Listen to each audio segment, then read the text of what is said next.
Hey, what's your name? Christina Liang. And what are you doing here at this abandoned Baptist church in Locke this morning? This morning, well, today and yesterday, we were in Locke and we went through the city and spoke with Connie, right? Connie, and we learned about like the history and stuff, and I thought it was actually really interesting because I actually am Chinese and I didn't really know about this part of like Chinese history because my family didn't really come here until like the 60s. So it was really interesting to hear about how like they've actually really been struggling in like the farm because they're just known for being like on trains in Angel Island, but really just going through like generation after generation of struggle and fight and segregation amongst like, you know, even Latino families, which you don't really hear about. You hear mostly, oh, white and Asian or Mexican and Asian or Mexican and white or black and white, but you never hear it like minority versus minority, and so I thought that was really good to, you know, hear about that. Can you tell a little bit about Locke's story and what stands out about that history to you? For me, it was how Connie came in and she continued to fight, and it wasn't until 5 years ago that they actually got to own the land of Locke. It was they got to own the property, but not actually the land. And so she talked about how from the first time she came here, she lived in a garage and she never actually owned the garage at the beginning. Then she was able to own the garage, but never owned the land, and she was never able to feel like this was like, I guess, her home until like the land was hers because of like Mr. Locke not wanting to sell that land to the Asian people, or he couldn't sell the land to the Asian people because they weren't able to be like landowners. And like I said, it wasn't until 5 years ago, and I think that was like really, for me, I mean, I thought it was really good because she's a woman of Asian ancestry, where usually, if anything, it's going to be a man, and usually it's going to be a white man. And for me, it's like, I feel empowered by hearing that because I know like people of my color have like still, you know, fought, and I see that like in my grandma or in like in the female Asians in my family that do that, and like, it feels good that it's like it's kind of hurt because I never read about this or like learned about this in my own history, and if it wasn't for this walk, like I would have never known that, I don't think, and I would have never learned that like there were women struggling and women fighting, you know, in Asian culture, and even more so is like the fact that she's Asian and fighting is really hard because you're really shut down as a woman, and in like Asian culture you don't speak up, and I think that's still seen today, especially where I live in Los Angeles, where you know there's all these really, you know, intelligent Asian people. They don't like, they're just so in the margin, you know, like they don't ever want to step out of that and fight for something that they believe in. They'll sit there and complain about something, but they won't, a lot of them, I mean, it's a generalization, but a lot of Asians don't actually like want to get up and do something about what's happening to them in Los Angeles, and a lot of them just assimilate and like lose their culture and lose their roots. And I remember seeing Asians when I was young, you know, like with their eyelids, they'll put like a thin line of plastic over their eyelids so they could have an eyelid, like they could have a crease.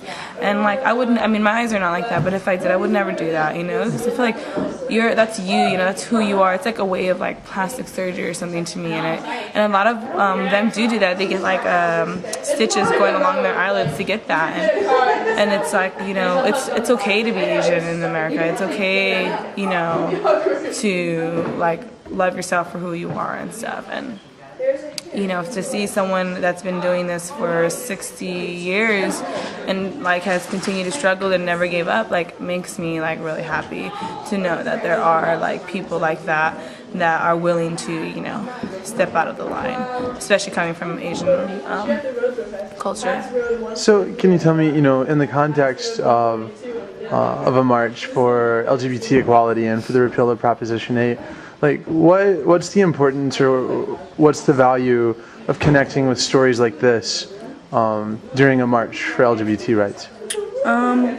For me, it's the struggle. Like I can, like when she was speaking, you know, she talked about how she just continued to fight back, like with either her husband or the government or the county or the city or whatever it was. Like she continued, and like to me that's like how I feel, you know, like I don't want to stop until like I get what I want, you know, like I don't want to like just give up because someone tells me no, or just because somebody else tells me no, or because, you know, it seems like it's so far like from reach, you know, because I'm sure that when she started they were like, who does this woman think she is? And I feel like that's how we started.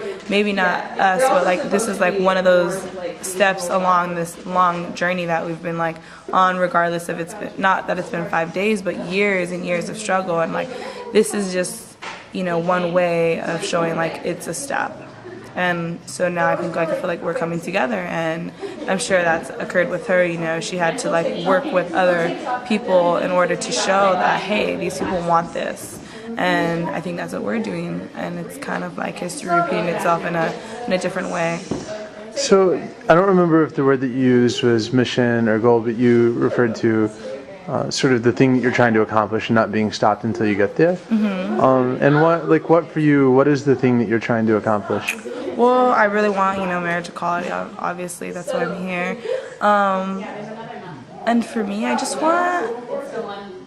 for me, it's more about peace, you know, amongst a lot of people, because whether or not you know, define yourself as queer, or you live yourself in any way, you know, however it is, I mean, I really believe that, like, you know, minorities are forgotten about, and this is like a group of minorities to me. And you know, being a minority, like I'm actually a Hapa, I'm like half Asian, half white, so I feel more of a minority than like several other people. And I think this is like often a group that's overlooked, is like, you know, Hapa's like, well, you're white, and I'm like, no, you know, I'm not just white, or well, you're Asian. And it's like, and I think this is another population that's like been overlooked. And so for me, my goal is like to really find peace in people, and people to find peace in themselves. And I remember after like you know, Prop A had passed, like my boss, who just had gotten married over the summer, you know, she was really hurt.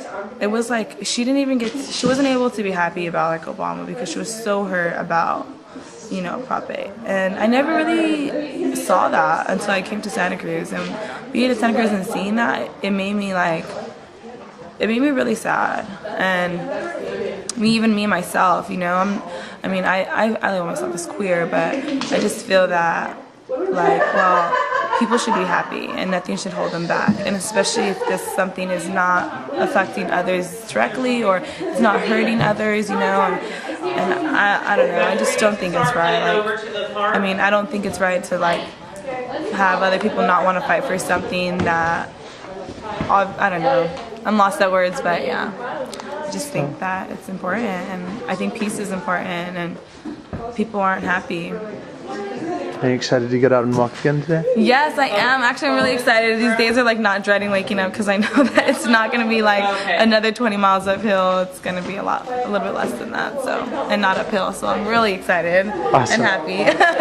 So yeah. Thanks a lot. And the weather's great, so that's also good, because I didn't pack rain gear. All right. Thanks. You're welcome.